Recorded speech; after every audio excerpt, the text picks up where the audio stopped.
eu sou o Thiago, você tá no Música Curiosa e você conhece a história da pior cantora de ópera da história, que virou até filme com a Meryl Streep, de tão famosa que ficou? É a história de uma mulher rica que financiou a sua carreira na música, mas que cantava tão mal que virou até sensação em Nova York, e assim lotando aí uma das maiores casas de espetáculo da cidade, mas que pode ter falecido de tanta tristeza ao descobrir o que as pessoas realmente achavam dela. Caso não conheça a história, eu queria saber um pouquinho mais sobre ela, fica aí que eu já conto.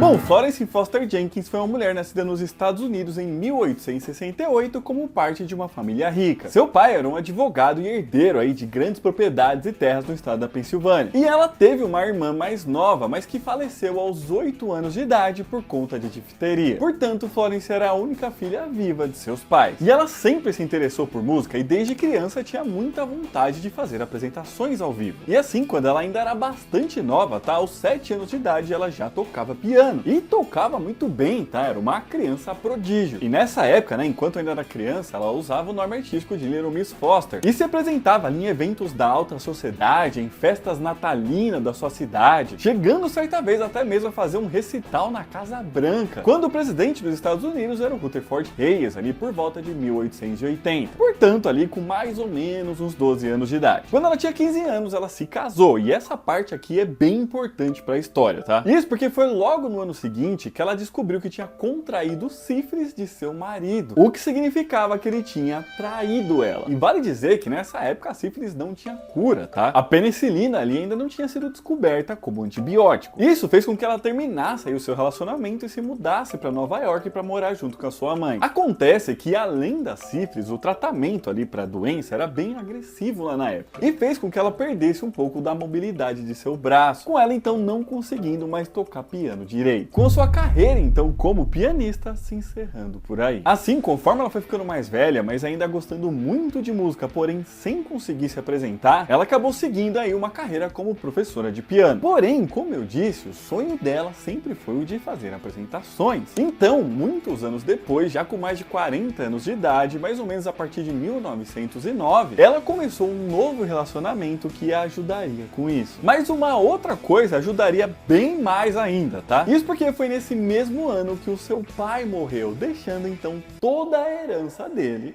pra ela, né? E agora, então, ela era extremamente rica. Não que antes ela não fosse, tá? Mas o dinheiro era do pai dela. Então ela dependia dele, né? Mas agora não mais. Agora o dinheiro era realmente todo dela. E com todo esse dinheiro, então, ela decidiu que retomaria sua carreira musical. Mas ela não conseguia mais tocar piano. Então ela decidiu que se tornaria uma cantora de ópera. E nesse momento, a ópera estava muito em alta, né? Os cantores de ópera eram os maiores artistas ali, as maiores celebridades do momento. Com ela, então, também colocando ali o seu marido para ajudá-lo com isso. Com isso, então, ela foi estudar e começou a fazer aulas de canto. E não foi com qualquer pessoa, não. Ela teve ótimos professores, cantores famosos até, incluindo ali o melhor soprano de seu tempo. E para isso, é claro, ela pagava muito bem também, né? Então, muitos desses professores aí se esforçavam ao máximo para ensiná-la a cantar. Ela já sabia de música, né? A parte teórica ali não era uma necessidade. Era mais a parte prática mesmo, né? Porém, apesar de parecer, isso não deixou o trabalho deles nem um pouquinho mais fácil. Chegava um ponto ali em que, mesmo recebendo muito bem, eles desistiam. Segundo diziam ali, ela não tinha capacidade vocal e dificilmente acertava uma nota. Mas isso não a pararia, tá? Ainda mais que o seu marido ali, empresário, costumava blindar ela muito dessas informações. Então assim, ela meio que não sabia direito que não estava exatamente evoluindo aí em seu canto. E agora então, depois de tantas aulas, ainda mais com nomes renomados, né, professores ótimos, tinha chegado a hora dela começar a se apresentar, até ela chegar ao ápice ali de esgotar os ingressos de um show seu no famosíssimo Carnegie Hall. Mas pessoal, rapidinho chegar nessa parte da história, se você estiver gostando desse vídeo, já deixa seu joinha aqui embaixo, que ajuda muito a gente. Se inscreve no canal, porque toda semana a gente lança mais vídeo assim. Se você quiser e puder ajudar a gente um pouquinho mais, é só clicar aqui embaixo no botão de Seja Membro, e se por acaso aparecer aí pra você a opção de hypar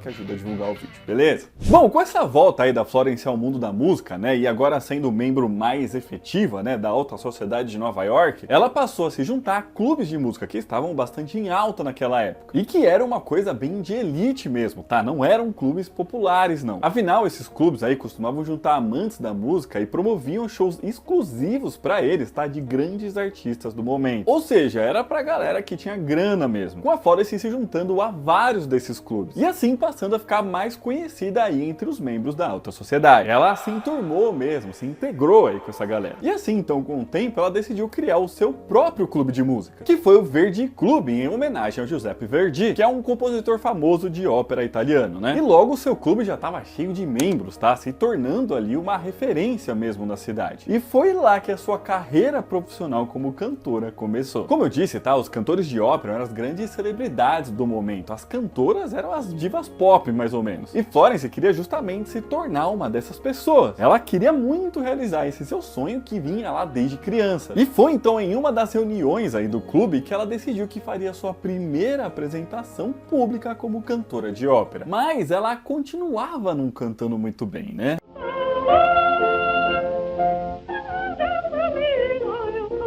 Ela ainda fazia aulas, mas sem muita evolução. E também ainda não sabia que não cantava tão bem assim. Mas essa apresentação aconteceria para os membros do seu clube, que eram amigos dela, né? E membros da alta sociedade. Ou seja, um público mais reduzido ali, né? E essas pessoas de fato compareceram lá para assisti-la. Porém, logo que ela começou a cantar, o clima ficou meio esquisito. Era meio embaraçoso, as pessoas não estavam entendendo se aquilo era uma piada, uma paródia ou se era sério. Se tornando mesmo uma coisa muito constrangedora por conta ali da forma bem desafinada que ela estava cantando. Sem contar que a dicção dela também era bem ruim, tá? Principalmente cantando. E assim, ela estava num clube de música, né? As pessoas entendiam de música. Com parte das pessoas até mesmo saindo ali da plateia, indo pros corredores para poder rir ali sem ofender a Florence. Tipo, eles não conseguiam segurar o riso, mas ela era uma pessoa muito influente, né? Então não dava para ficar rindo na cara dela. E apesar da Florence até ter notado ali algumas risadas, ela não deu muita importância aí nesse momento. Ainda mais que, como eu disse, o marido dela lá continuava não deixando aí a realidade completa chegar até ela. E assim, então, dessa forma, ela continuou se apresentando e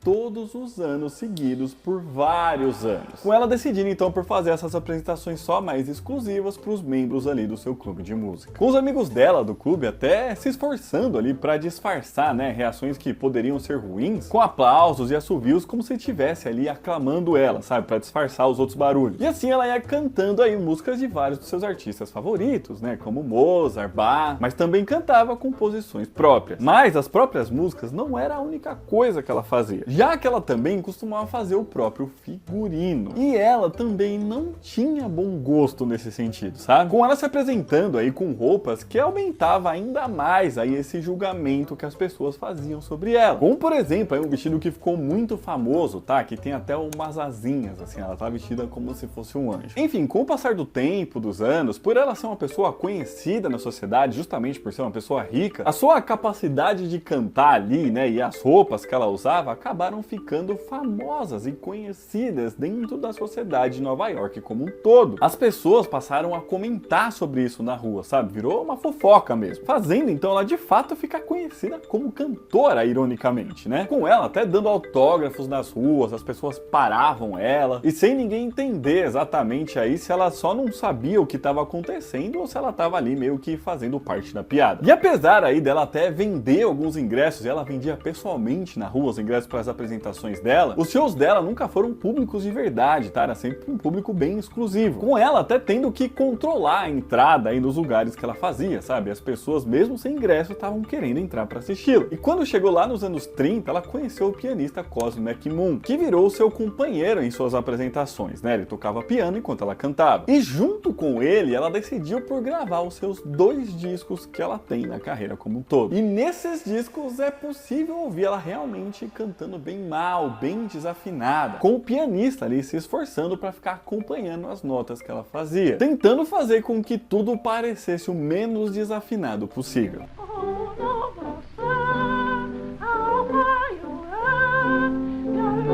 E nessa época, os amigos e o marido ainda ficavam ali tentando proteger ela de comentários maldosos sobre como ela cantava. Com eles, então, temendo ali de que quando ela ouvisse o disco que ela mesmo gravou, ela notasse que ela não cantava bem. Mas isso não aconteceu, tá? Eu acho que ela estava tão acostumada a se ouvir cantando que ela não notou que ela estava desafinada. Com ela achando até mesmo ali que os discos dela inspirariam gerações futuras de cantores. É importante dizer, tá, que ela sabia que algumas pessoas eram detratoras dela. Ela até disse certa vez que as pessoas poderiam falar que ela não cantava bem, mas nunca poderiam falar que ela não cantou. Porém, as pessoas mais próximas, né, ficavam ali elogiando ela e comparando ela a grandes cantoras, justamente por gostar dela e também por conta de toda a influência que ela tinha, saindo até mesmo em jornais críticas boas que amigos faziam dela. Então assim, apesar dela saber o que algumas pessoas falavam por aí, ela realmente não sabia que cantava mal, sabe? Pra vocês terem uma ideia, certa vez o pianista, né, Cosmo McMoon, disse aí em uma entrevista depois da morte dela, que nos anos 30 aí o Frank Sinatra já tinha surgido e fazia adolescentes desmaiarem ali enquanto tava cantando. E que a Florence, quando via as pessoas querendo entrar no show dela e parando ela para dar autógrafos, achava que estava causando esse mesmo efeito nas pessoas, sem entender ali o real motivo do porquê as pessoas gostavam tanto de falar com ela, né? Quando chegou em 1944, ela já tinha 76 anos de idade, e vendo aí que muita gente clamava para que ela fizesse uma apresentação pública, cedeu a essa demanda aí e simplesmente reservou o Carnegie Hall para isso, que é um dos lugares mais conhecidos aí de Nova York para apresentações, né? E os ingressos esgotaram rapidamente, tá? Todo mundo queria ver a Florence cantando, né? Eles só tinham ouvido os outros falarem, né? O pessoal que era mais pobre, no caso. Com ela, inclusive, batendo recordes de venda, tá? Ela realmente ali é uma espécie de meme da época. Pra vocês terem ideia, o lugar tinha capacidade ali para 2.800 pessoas, com todos esses ingressos sendo vendidos. Mas, além disso, no dia da apresentação, tá? Tinham mais 2.000 pessoas do lado de fora que não tinham ingressos e que foram impedidas de entrar. Era uma sensação mesmo. Então ela foi lá, se apresentou pro show, e quando ela começou a cantar, a histeria no lugar foi geral. Com o lugar virando uma confusão, as pessoas riam e zombavam mesmo dela. Com os amigos e o marido, né, pela primeira vez aí não conseguindo evitar que ela de fato visse ali o que as pessoas realmente achavam dela. Sem contar que as críticas que saíram no jornal, né, no dia seguinte ali da apresentação, eram muito sarcásticas e ficavam tirando sarro dela, com frases como: na verdade ela pode cantar tudo, exceto notas. Ou então, Lady Florence entregou-se ontem à noite a umas piadas de massa mais estranhas que Nova York já viu. Entre uma série de outras coisas, tá? Tudo isso a deixou muito chateada e triste mesmo. E apenas 5 dias depois dessa apresentação, ela sofreu de um ataque cardíaco e faleceu. Com as pessoas mais próximas atribuindo essa morte dela aí a essa tristeza profunda que ela sentiu. E assim então morria aquela que ficou conhecida como a pior cantora de ópera da história. Apesar disso, tá? Vale dizer aqui que muita gente, incluindo aí outros músicos famosos, tá? De fato viraram fãs dela. Não por conta ali da sua capacidade vocal, né? Mas pelo amor à música que ela sentia. E que fez com que ela não poupasse esforços aí para conseguir ter uma carreira como cantora. Sem contar que uma das hipóteses aí que se levanta, né? Do porquê que ela não conseguia cantar afinado, era justamente lá a sífilis, que teria deteriorado seu sistema nervoso, fazendo ela perder uma boa parte da sua audição. E portanto ela não se ouvia direito ali e por isso não conseguia ficar afinada. Com essa história curiosa dela, continuando sendo muito famosa mesmo depois de sua morte, né? Muitos anos depois. Tanto que ela foi referenciada em diversas coisas, né? Como peças e filmes, incluindo em 2016, que saiu um filme onde ela é interpretada pela Meryl Streep, tá? E no fim, de fato, ela conseguiu o que ela queria e se eternizou no mundo da música. Talvez não da forma como ela queria, mas ela conseguiu, né? Mas então é isso, pessoal. Esse vídeo vai ficando por aqui. Espero que vocês tenham gostado. E se gostaram, já deixa seu joinha aqui embaixo. Comenta aqui pra gente se você conhecia essa história. O que